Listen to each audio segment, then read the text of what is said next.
इंसान अपने से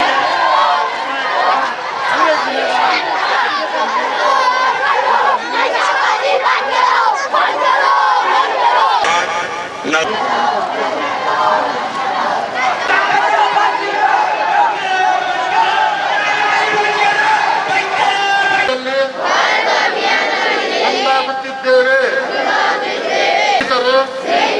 ಮಾತ್ರವಲ್ಲದೆ ನಾವು ಕೂಡ ಮಾದಕ ದ್ರವ್ಯ ವ್ಯಸನದಿಂದ ಮುಕ್ತರಾಗುತ್ತೇವೆ ಎಂದು ಪ್ರತಿಜ್ಞೆ ಮಾಡುತ್ತಿದ್ದೇವೆ. ಮಾದಕ ವಸ್ತುಗಳಿಂದ ಮುಕ್ತಗೊಳಿಸಲು ನನ್ನ ಕೈಲಾದಷ್ಟು ಪ್ರಯತ್ನಿಸುತ್ತೇನೆಂದು ನಾನು ಪ್ರತಿಜ್ಞೆ ಮಾಡುತ್ತೇನೆ. ಸಮುದಾಯದ ಎಲ್ಲ ಮುಖಂಡರು ಮತ್ತು ನಾಯಕರು ಸೇರಿ ಒಂದು ರ್ಯಾಲಿ ಮಾಡಿ ಒಂದು ಅರಿವು ಅಥವಾ ಅವೇರ್ನೆಸ್ ಪ್ರೋಗ್ರಾಮ್ ಏನ್ ಮಾಡಿದ್ದಾರೆ. ಸೊ ನಾವು ಸಹ ಪೊಲೀಸ್ ಇಲಾಖೆಯಿಂದ ಅವರಿಗೆ ಕೃತಜ್ಞತೆನ ಹೇಳಕ್ ಇಷ್ಟಪಡ್ತೀವಿ. ನಮಗೆ ಅವ್ರ ಕಡೆಯಿಂದ ಸಿಕ್ಕಿರೋ ಬೆಂಬಲ ಏನಿದೆ, ಸಹಕಾರ ಏನಿದೆ ಮತ್ತು ಶಕ್ತಿ ಏನು ಅವರು ನಮಗೆ ನೀಡ್ತಿದ್ದಾರೆ ಈ ಕ್ರಮ ಮತ್ತು ಈ ಕಾರ್ಯಾಚರಣೆ ನಾವು ಏನ್ ತಗೊಂಡಿದ್ದೀವಿ ಮಾದಕ ವಸ್ತುಗಳ ವಿರುದ್ಧ. ಸೊ ಈ ತರ ಬೆಂಬಲ ಸಿಕ್ಕಿದ್ರೆ ನಮ್ಗೆ ಪ್ರತಿದಿನ ಪ್ರತಿ ಕ್ಷಣ ಕೆಲಸ ಮಾಡೋದಕ್ಕೂ ತುಂಬಾ ಖುಷಿ ಆಗುತ್ತೆ ಮತ್ತು ಇದನ್ನ ಇರಾಡಿಕೇಟ್ ಮಾಡೋದ್ರಲ್ಲಿ ನಮಗೆ ನಿಮ್ಮ ಸಹಕಾರ ಇದೆ ಖಂಡಿತ ಹಾಗೆ ಆಗುತ್ತೆ ಅಂತ ನಾನು ಇಷ್ಟಪಡ್ತೀನಿ. ನಮ್ಮ ಕರ್ತವ್ಯ ಮತ್ತು ನಮ್ಮ ಕೆಲಸ ಏನಿದೆ ಅದು ನಿರಂತರವಾಗಿ ಸತತವಾಗಿ ಮುಂದುವರಿಸಿಕೊಂಡು ಹೋಗ್ತಾನೆ ಇರುತ್ತೆ. ಈ ಕರ್ತವ್ಯ ಜೊತೆ ಸ್ಟೂಡೆಂಟ್ಸ್ ವಿದ್ಯಾರ್ಥಿಗಳು ಗೊತ್ತಿರುವ ಅದರ ಬಲೆಗೆ ಬಿದ್ದಿರ್ತಾರೆ, ಹೇಳೋದಿಕ್ಕಾಗೋದಿಲ್ಲ. ಯಾರ ಸಹಕಾರ ಇದೆ, ಯಾರ ಒಂದು ಗೈಡೆನ್ಸ್ ಇದೆ, ಆ ಒಂದು ಬಲೆಗೆ ಬಿದ್ದಿರ್ತಾರೆ. ನಿಮ್ಮ ತಪ್ಪಿದೆ, ನಾನು ಮುಂದೆ ಬಂದ್ರೆ ನಂದು ತಪ್ಪಾಗುತ್ತೆ, ನನ್ಗೆ ಗೊತ್ತಿರೋದು ಹೇಳಿದ್ರೆ ತಪ್ಪಾಗುತ್ತೆ, ಆ ಒಂದು ಮನಸ್ಥಿತಿನ ಬಿಟ್ಟು ನಿಮಗೆ ಏನೇ ಒಂದು ಗೊತ್ತಿದ್ರು ನಮ್ಮ ಹತ್ರ ಬನ್ನಿ. ಭಯ ಪಡುವಂತ ಅವಶ್ಯಕತೆನೇ ಇಲ್ಲ. ನಮ್ಮ ಹತ್ರ ಬರೋದಕ್ಕೆ ನಿಮಗೆ ಇರಿಸು ಮುರುಸು ಆದ್ರೆ ನಿಮ್ಮ ನಾಯಕರಿದ್ದಾರೆ, ಮುಖಂಡರಿದ್ದಾರೆ. ಸೊ ನಿಮಗೆ ಯಾರ ಹತ್ರ ಹೋಗಿ ಹೇಳ್ಕೊಳಕ್ಕೆ ತುಂಬಾ ಸರಿ ಅನ್ಸುತ್ತೆ ಅವ್ರ ಹತ್ರ ಹೋಗಿ ಹೇಳ್ಕೊಂಡ್ರೆ ಅವ್ರು ನಮ್ಮ ಹತ್ರ ಬಂದು ನಮ್ಗೆ ತಿಳಿಸ್ಬೇಕಾದ ಮಾಹಿತಿ ಅಥವಾ ಏನ್ ಅಂಶ ಇದೆ ನಮ್ಗೆ ತಿಳಿಸ್ತಾರೆ. ಸ್ಟೂಡೆಂಟ್ ಕಮ್ಯುನಿಟಿಗೆ ನಾನು ವಿದ್ಯಾರ್ಥಿ ಬೆಳಗಕ್ಕೆ ನಾನು ಹೇಳೋದು, ನೀವು ನಿಮ್ಗೆ ಗೊತ್ತಿದೆಯೋ ಗೊತ್ತಿಲ್ದೇನೋ ಆ ಒಂದು ಸಂಕಟಕ್ಕೆ ಅಥವಾ ಬಲೆಗೆ ಬಿದ್ದಿದ್ರೆ ದಯವಿಟ್ಟು ಭಯ ಪಡಬೇಡಿ, ಮುಂದಕ್ಕೆ ಬಂದು ಹೇಳ್ಕೊಡಿ.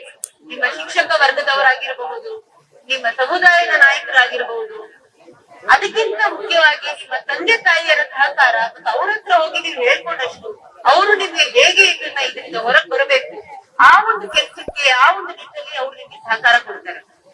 ಧಾರ್ಮಿಕ ಗುರುಗಳು, ಮುಖಂಡರುಗಳು ಹಾಗೂ ಶಾಲೆ ಕಾಲೇಜಿನ ಮಕ್ಕಳುಗಳು ಪ್ಲೇ ಕಾರ್ಡ್ಗಳನ್ನು ಎತ್ಕೊಂಡು ಬೀದಿಯಲ್ಲಿ ಸುತ್ತಾಡ್ಕೊಂಡು ಬಂದು ಜಮಾಯಿಸ್ತಾರೆ. ಇವರ ಕೂಗಿಷ್ಟೇ, ಡ್ರಗ್ಸ್ ಅನ್ನು ಸೇವಿಸಬೇಡಿ, ಡ್ರಗ್ಸ್ ಇಂದ ದೂರ ಇರಿ, ಡ್ರಗ್ಸ್ ನಮ್ಮೆಲ್ಲರಿಗೂ ಅನಾಹುತ ಆದಂತ ಒಂದು ಪ್ರಾಡಕ್ಟ್ ಅಂತ ಹೇಳಿ ಇವತ್ತು ಗಲ್ಲಿ ಬೀದಿಯಲ್ಲಿ ಎಚ್ಚರಿಕೆಯನ್ನು ಮೂಡಿಸಿ ಬಂದು ಸೇರ್ಕೊಂಡಿದ್ದೀವಿ. ಪ್ರೀತಿಯ ಮಕ್ಕಳೇ, ಈ ಡ್ರಗ್ಸ್ ಅನ್ನು ಕೆಲವು ದಿನ ಹಿಂದೆ ಮೈಸೂರು ನಗರದಲ್ಲಿ ಒಂದು ಇದರ ಜಾಲವನ್ನು ಪತ್ತೆ ಆಗಿ ನಮ್ಮೆಲ್ಲರಿಗೂ ಗೊತ್ತಾಗ್ತಾ ಇದೆ ಡ್ರಗ್ಸ್ ಈ ಮಠದಲ್ಲಿ ಮೈಸೂರು ನಗರದಲ್ಲಿ ನಡೀತಾ ಇದೆ ಅಂತ. ಆದ್ರೆ ಇದರ ಜವಾಬ್ದಾರಿ ಕೇವಲ ಪೊಲೀಸ್ ಡಿಪಾರ್ಟ್ಮೆಂಟ್ ಇಲ್ಲ, ಈ ಜವಾಬ್ದಾರಿ ಹೊತ್ಕೋಬೇಕಾಗಿರೋದು ಇಡೀ ಸಮಾಜ ಅಂತ ಈ ಸಂದರ್ಭದಲ್ಲಿ ಹೇಳಕ್ ಇಷ್ಟಪಡ್ತಾ ಇದ್ದೀನಿ.